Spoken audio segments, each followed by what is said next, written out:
Bună ziua și bun găsit la o nouă ediție Rom European. În fiecare an, pe data de 8 aprilie, se sărbătorește Ziua Internațională a Romilor. 8 aprilie a fost decretată Ziua Internațională a Romilor odată cu primul Congres Internațional al Romilor de la Londra din anul 1971. Cu prilejul acestui congres au fost stabilite și două simboluri ale etniei rome, steagul și imnul internațional Gelem Gelem. Gelem, gelem, lungo nedromența, maradilem, bahtale romența, aromalem, catar tu me avem, e cahrența, bocale ceavența. În ediția de astăzi a emisiunii Rom European, ediție specială dedicată Zilei Internaționale a Romilor, vă vom prezenta mai multe manifestări care au avut loc atât în București, cât și la Iași, în cadrul atelierului itinerant Romano Boutique.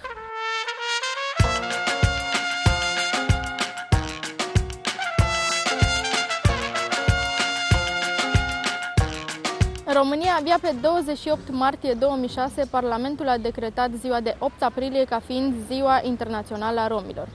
Pentru romi, acesta este și un prilej de a păstra tradițiile, cultura și valorile proprii. Iar în acest an, mai mult ca niciodată, au avut loc numeroase evenimente în întreaga țară.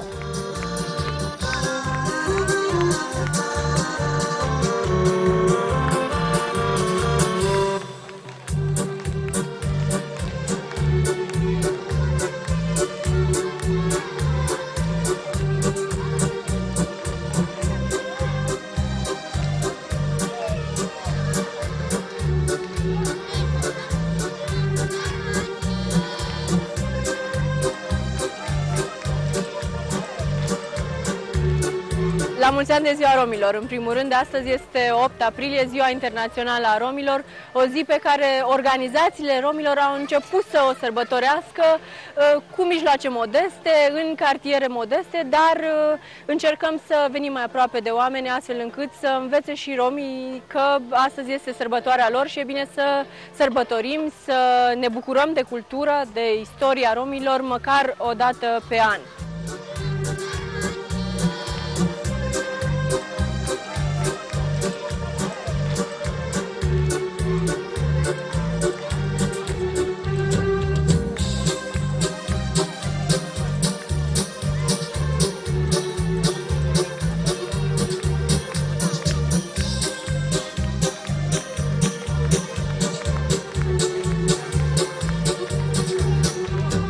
Astăzi, în Parcul Lunga Florilor din sectorul 2 București, organizația noastră, Romani Cris, alături de Alianța Civică a Romilor, alături de Fundația Ruhama, de Asociația Hara, de Asociația Florarilor din București și, ca de obicei, având sprijinul Ambasadei Statelor Unite la București, am hotărât să nu mai organizăm Ziua Internațională a Romilor într-un spațiu închis, cu invitații de marcă de la ambasade sau de la instituțiile statului, și am hotărât să venim în acest cartier, în Baicului, într-un cartier unde locuiesc foarte mulți romi și să sărbătorim alături de ei.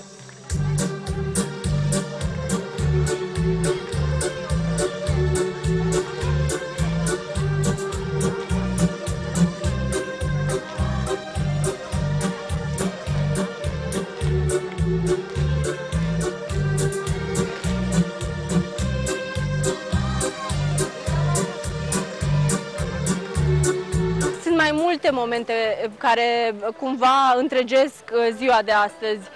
Sunt expoziții de fotografie, expoziții care prezintă Holocaustul romilor, istoria romilor, dar și nume celebre rome din istoria noastră cu care ne mândrim și pe care vrem să-i prezentăm celorlalți.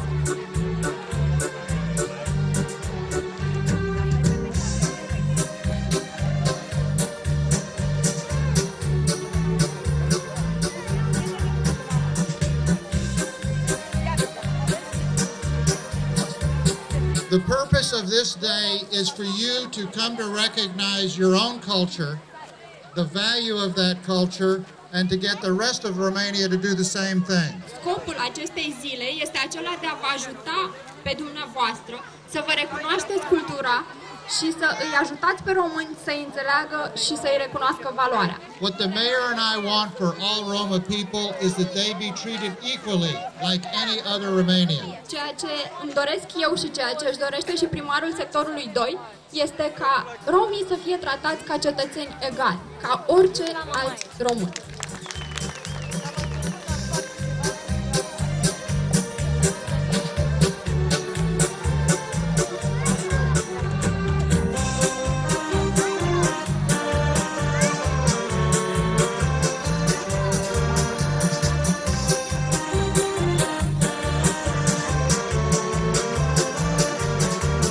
Ne gândim deseori la tradiții și la modul în care sunt realizate anumite obiecte de sute de ani, însă fără a putea intra în interiorul atelierului meșteșugarului creator.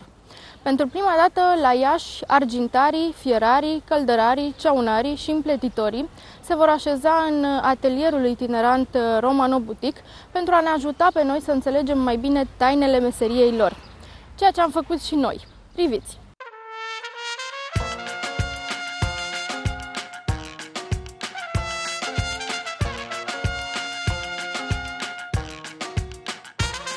Argintari sunt din toate în fiu. Noi suntem căldărari nomazi, țigani nomazi. Nu vreau să spun că sunt cel mai meseriaș din lumea asta, dar totuși știu să practic meseria de ferar. Noi știm să facem și linguri, știm să facem și coșări, știm să facem să lucrăm din cat în fiu și asta ne este meseria.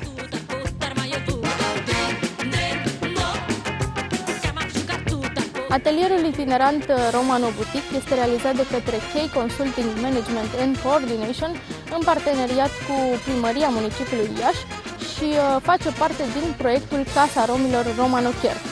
Proiectul are ca scop reintroducerea pe piața muncii a meșteșugarului rom, dar și revalorizarea meșteșugului tradițional.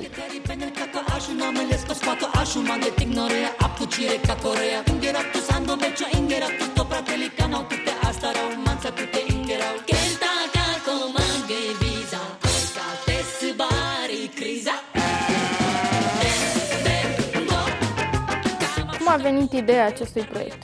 Ideea proiectului nu a venit așa într-o zi mirifică cu soare afară că mă gândeam la ce să mai fac pentru romi, ci a venit, e domită empiric, prin experiență. Am ajuns să înțeleg că e ok să faci campanii de discriminare, e ok să abordezi subiectul, e ok să lupți cu rasismul și discriminarea împotriva romilor, dar în aceeași măsură trebuie făcut și ceva în comunități. Erau ca om de campanie, ca om care făcea emisiuni la un moment dat și campanii sociale, constatam că degeaba comunic eu nu fi rasist dacă nu se întâmplă nimic în comunități, nicio schimbare. Nu neg contribuția altor proiecte în comunități, spun doar că soluția pe care noi o propunem e probabil una dintre cele mai bune pentru comunitățile tradiționale. Ideea este asociată oarecum această experiență cu experiența personală a bunicului meu, care e meșteșugar bun, super meseriaș. Deci m-a inspirat oarecum bunicul meu. Băi, dacă asta poate, înseamnă că și alții sunt în stare și atunci ar trebui să multiplic experiența lui tataia și în alte zone. Care sunt principalele direcții de dezvoltare ale conceptului de comunicare? Conceptul de comunicare, cunoaște-i la muncă, rezultat în urma informațiilor primite de noi sau preluate de noi din studiul socioantropologic pe care l-am făcut, conține tot ceea ce urmează să comunicăm despre proiect, despre meșteșugarii tradiționali de etnie romă. Primul produs extras din conceptul de comunicare, mesajul campaniei, vino să-i vezi la muncă, nici nu știi câte lucruri meșteșugare fac meșteșugarii romi, o să ne însoțească până la finalul proiectului și sperăm noi să o facă, să fie suficient de viril mesajul, suficient de puternic încât să reziste și mai mult de atât să capete din ce în ce mai multă viață, din ce în ce mai mult conținut. De unde a pornit ideea spoturilor publicitare? Păi ne-am gândit un pic la care este menirea proiectului nostru, dacă vrei. Și ne-am gândit că noi ce facem prin proiectul ăsta este practic luăm ceea ce e foarte tradițional, vechi, ancestral, moștenit de la strămoșii romilor, ca să zic așa, și anume meseria, da? și am adus-o astăzi.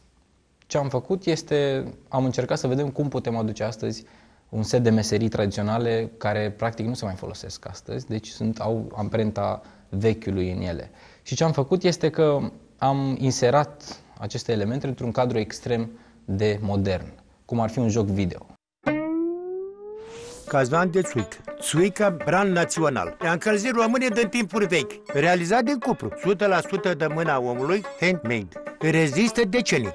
Satisface 22 de milioane de specialiști. Romano Boutique este un proiect Romano Chiar Casa Romilor realizat de KCMC și cofinanțat din Fondul Social European prin Programul Operațional Sectorial Dezvoltarea Resurselor Umane 2007-2013. Vino să-i vezi la muncă. Nici nu știi câte lucruri meșteșugare fac meșteșugarii romi. Vindici, tată! Astăzi, 8 aprilie 2011, am lansat campania la nivel național, am lansat-o pe TV și pe radio. Am lansat platforma online în care meșteșugarii și produsele lor vor fi prezentați, respectiv prezentate. Scopul Romano Boutique chiar ăsta este. Un punct de legătură între populațiile majoritare și romi, pe de o parte, pe de altă parte, a readuce pe piață meșteșugurile, lucru făcut de mână, handmade, atât de apreciat în vestul Europei, în Occident, cu mijloacele pe care romii le folosesc astăzi, eficiente, dar din păcate produsele finale pe care le execută nu mai sunt vandabile. Iar ceea ce noi vrem să facem este să le dăm noi oportunități, să ajutăm să intre pe piață și nu pe piața de la târg, din piața de vândut cu amănântul, ci pe piața globală. Care este scopul campaniei? Campania are două mari obiective. 1. Să-i ajute pe oameni, pe majoritari, pe români, pe populație, să înțeleagă ce e cu meșteșugul. Care meșteșugul, față de alte stereotipuri legate de romi, e o ștampilă pozitivă, să zic. Da? Aici avem un teren bine. Dar mai mult decât atât, vrem să le aducem la cunoștință că oamenii ăștia lucrează foarte bine, sunt profesioniști și pot mult mai mult, pe de o parte. Pe de altă parte, este și un mesaj relativ comercial, mult mai palpabil, dacă vrei, și anume cumpără lucruri făcute de meșteșugarii romi, că sunt foarte bune. Eu îmi doresc ca, într-o 100 de ani, România, Europa, să se mândrească cu romi. Vrem și noi romi. Asta să strige orice țară europeană care nu are romi. Romano Boutique e un joc de cuvinte. Un joc de cuvinte, Romano Boutique, înseamnă munca romilor, iar boutique, ca să înțeleagă și neavizatul, respectiv neromul, este buticul romilor, în traducere, unde poți să găsești expresii culturale, unde poți să găsești meșteșug, unde poți să găsești oameni simpli cu care să interacționezi. Eu am încredere că dacă veți face cât de multe asemenea proiecte, înseamnă că și anumite lucruri care nu sunt în regulă în comunitățile noastre românești vor dispărea și, de ce nu, vom reuși ca împreună să înțelegem mai bine. Vă doresc succes și aveți tot sprijinul meu în fiecare proiect pe care faceți în continuare. Ibrig cu sculă de făcut cafea tradițional. Prieten bun cu mușețelul și coada șorcelului. Nu ruginește și nu se sparge. Se ține pe foc până dă în clocăt. Realizat de meșteșugarii romi încă din secolul XIV. Cam 5.000 de specialiști. Romano Boutique este un proiect Romano Chiar Casa Romilor realizat de KCMC și cofinanțat din Fondul Social European prin Programul Operațional Sectorial Dezvoltarea Resurselor Umane 2007-2013. Vino să-i vezi la muncă. Nici nu știi câte lucruri meșteșugare fac meșteșugarii romi. Vindici, tată! De ce ați ales un astfel de atelier? Care este conceptul de comunicare? Atelierul, din punctul meu de vedere, se înscrie în același concept de comunicare, cunoaște la muncă. Este locul de întâlnire. Locul de întâlnire dintre public și tot ceea ce se întâmplă în interior ar trebui să țină de lumea meșteșugarilor și produsele lor minunate.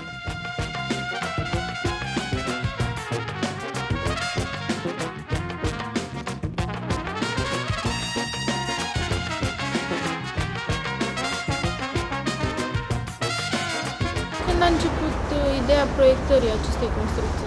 În momentul în care ne-am dat seama împreună cu Ciprian că avem nevoie de un spațiu reprezentativ în care romii să-și prezinte ceea ce știu ei să facă și ceea ce lumea nu știe că ei știu să facă.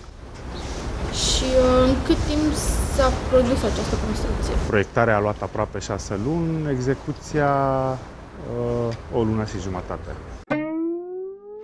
Lingura de lemn. Obiect nelipsit din bucătărie. Bio, frate. Amestecă, nu te frige și nu se lipește. Făcut după vremea lui, Bunevista. Realizat de meșteșugarii romi. Cam 5.000 de specialiști. Romano Boutique este un proiect Romano Chiar Casa Romilor realizat de KCMC și cofinanțat din Fondul Social European prin Programul Operațional Sectorial Dezvoltarea Resurselor Umane 2007-2013. Vino să-i vezi la muncă. Nici nu știi câte lucruri meșteșugare fac meșteșugarii romi. Vindici, tată! Ce părere aveți de ideea asta de a reînvia meșteșugurile? Ce părere avem? Avem părerea aceasta care s-a început acum, s-a creat acum atelierul ăsta ca să putem lucra, să avem și noi la materialele noastre, la lucrurile noastre care le facem manuale, să avem și noi să le vindem mai departe. Sperăm să fie de viitor, să continue, să ne profesionalizăm tinerii romi, nu numai să-i dăm numai la școală, să fie toți cu mapa și la muncă să nu mai fie nimeni. Văd una dintre cele mai mari greșeli, 10 cu mapa și 1 cu sapa. Ar trebui invers, 1-2 cu mapa și vreo 100 cu sapa sau cu meseria care practică fiecare.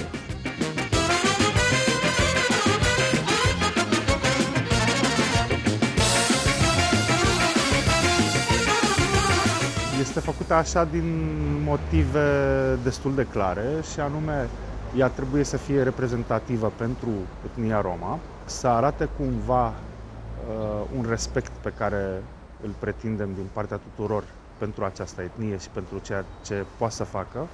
Și în al doilea rând, pentru romi, când vin ei spre clădire, să-și dau seama că au o valoare pe care pot să o prezinte și să o arate tuturor. Practic este o roată, nu? Este o roată, simbolistică, nu este neapărat că ea trebuie să reprezinte roata de pe steag, dar îl reprezintă cumva, un pic să zicem. Ideea este că noi am încercat să arătăm, există o etnie care este cumva prost văzută în general și noi am vrut să arătăm că de fapt ea ascunde ceva care este de apreciat. Și atunci noi arătăm, e un fel de melc, dacă vrei, și mulți îi spun melc, pentru că ea e o coajă în interiorul căreia există ceva valoros.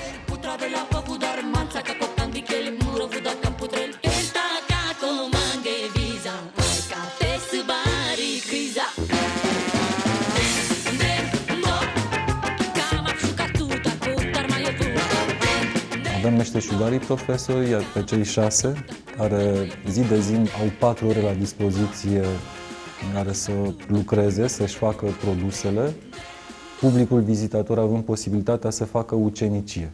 Ucenicie la minut, o numim noi, și punem mare preț pe ea pentru că fără să ajungi să faci produsul, nu trebuie să-l și finalizezi, dar până nu pui mâna pe sculele pe care le folosește un meșteșugar, până nu lovești, de exemplu, cu ciocanul metalul sau nu împletești o nuia, rămâi spectator. Cum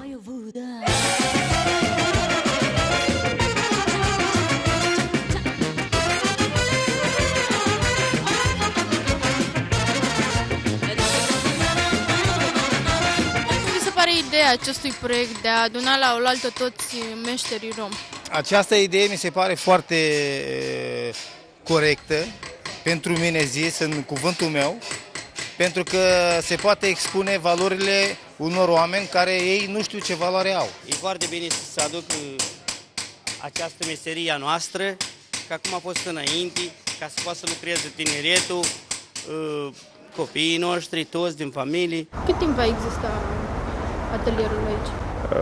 În Iași, probabil 3 luni de zile, după care se va muta în Constanța, Cluj, Craiova și apoi permanent în București. Dacă vom avea ocazia să o trimitem și în altă parte, în afara României, ar fi fantastic. Romano Boutique pentru mine este o șansă, în primul rând. O șansă să multiplic și o datorie morală față de familia mea, față de firari, neamfirarilor, să multiplic experiențele bunicului meu. E o datorie morală, n-am făcut până acum programe de economie socială, e primul meu proiect de acest gen, am făcut doar campanii sociale, doar comunicare publică, doar sociologie și antropologie și ne-am oprit la asta. Acum este un pas mare pentru mine ca individ, trec către o zonă mult mai apropiată de individ. Cred foarte mult în proiectul ăsta, este unul ambițios, este unul care dacă va reuși și sigur va reuși, pentru că avem o echipă foarte, foarte bună, va crea schimbări vizibile.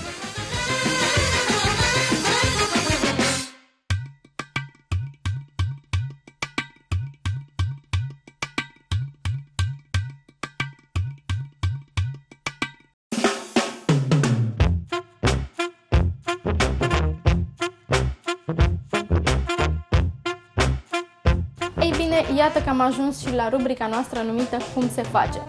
În această săptămână ne dăm întâlnire cu un meșter pielar. De ce? Păi vrem să aflăm cum se face o curea de piele. Măsurăm lățimea catalanei. Când ați început dumneavoastră să lucrați cu pielea? Eu? Da. Eu lucrez cu piele și cu un locuitor din 1969. Deci numai marochinerie am făcut. Mi-a plăcut, am terminat o clasă, am venit la marochinerie. M-au adus niște colegi, niște prieteni.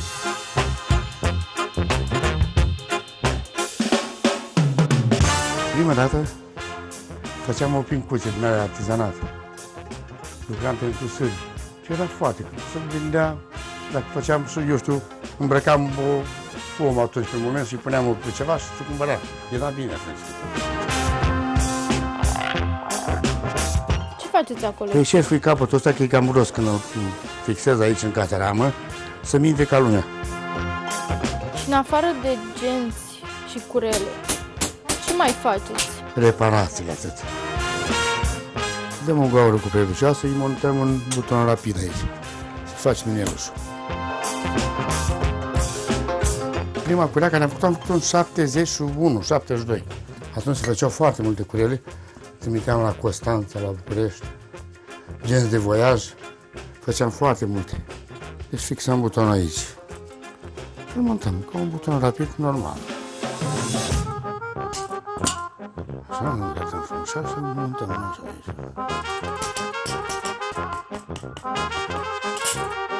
Așa. Și acum dublăm cureaua. O dăm cu un adeziv ca să putem fixa cureaua, ca lumea când o coasă.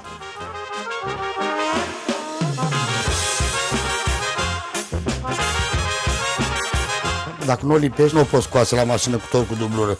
Trebuie neapărat dat cu adezivul ăsta. Dacă o lași să coși liber, așa se încrețește, da? Și acum urmează să o coși la mașină.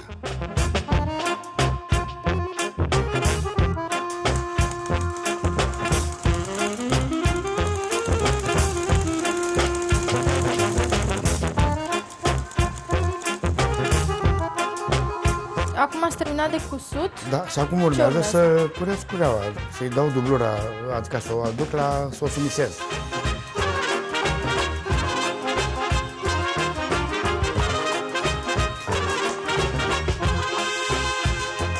Vreau să-i dau o vopsea pe margine, să-i scot cantul ăsta alb.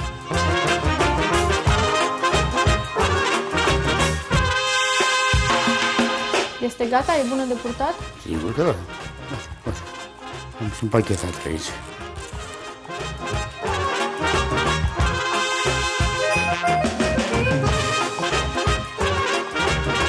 Aceasta a fost ediția de astăzi. Eu vă aștept și săptămâna viitoare la aceeași oră.